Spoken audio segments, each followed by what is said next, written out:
सिंध धरती अमुन प्यार ऐं मुहब्बत जी धरती रही आहे।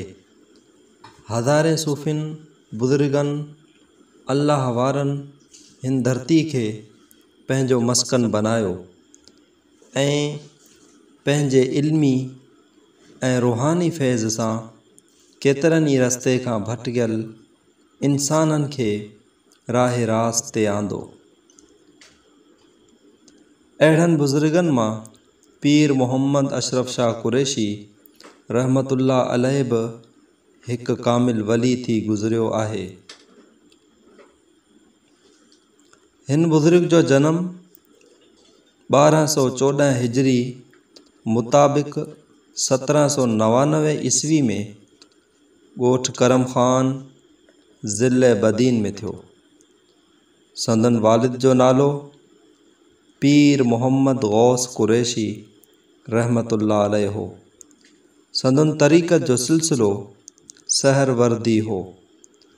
पाण पंहिंजे वालिद साहब जी वफ़ात खां पोइ कामारो में अची सुकूनत इख्तियार कयाऊं, जिते संदन वालिद खे दफ़न कयो वियो हो।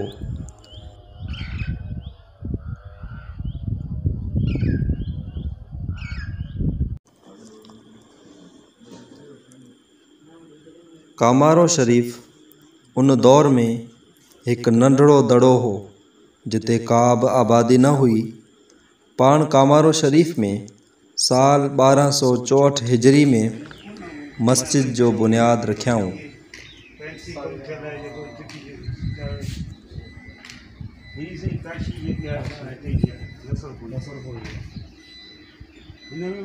पुरानी लिखल है वो पुरानी है वो 100 साल का मथी थी बाकी जी जेकी है सा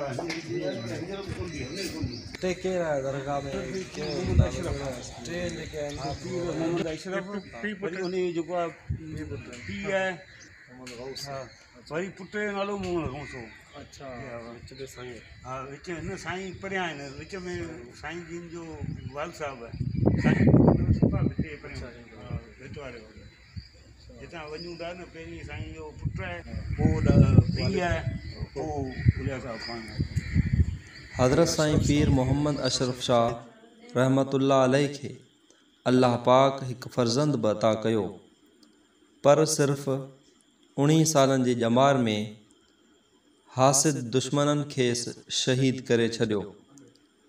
साईं मोहम्मद अशरफ शाह कुरैशी रहमतुल्लाह अलैह खे पुट जी वफ़ात ते तमामु घणो दिली सदमो पहुतो, पर पाण रब जी रज़ा ते राज़ी रहंदे पुट जे क़ातिलनि खे माफ़ करे छॾियाऊं।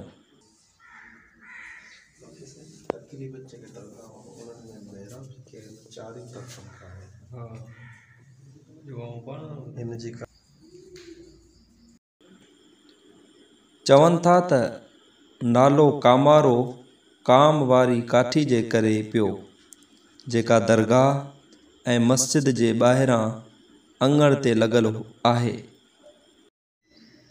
उन ॿुधायो त काम वारो काम पाण चवंदा आहियूं वॾी काठी पोइ इहा काम जेकी आहे न इन करे पोइ इहो काम वारो हा काम।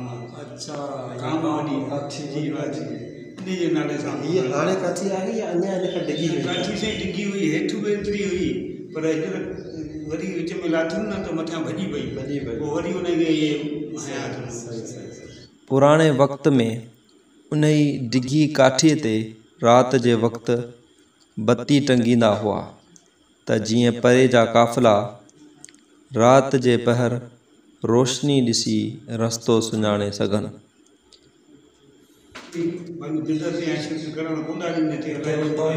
पीर साईं मोहम्मद अशरफ शाह रहमतुल्लाह अलैह 63 सालनि जी ॼमार में 1277 हिजरी मुताबिक़ 1861 ईस्वी में दारुल फ़ना खां दारुल बक़ा जे तरफ़ कूच फरमायाऊं।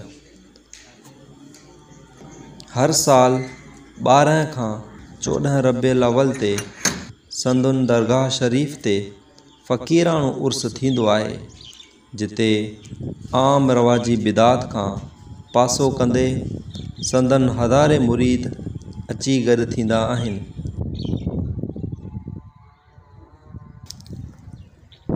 पीर मोहम्मद अशरफ शाह कुरैशी रहमतुल्लाह अलैह शरई ऐं रूहानी उलूम ते लिखियल केतिरनि ई किताबनि जा मुसन्निफ़ पिणु हुआ, पर इहे किताब ऐं रिसाला हाणे नायाब थी चुका आहिनि।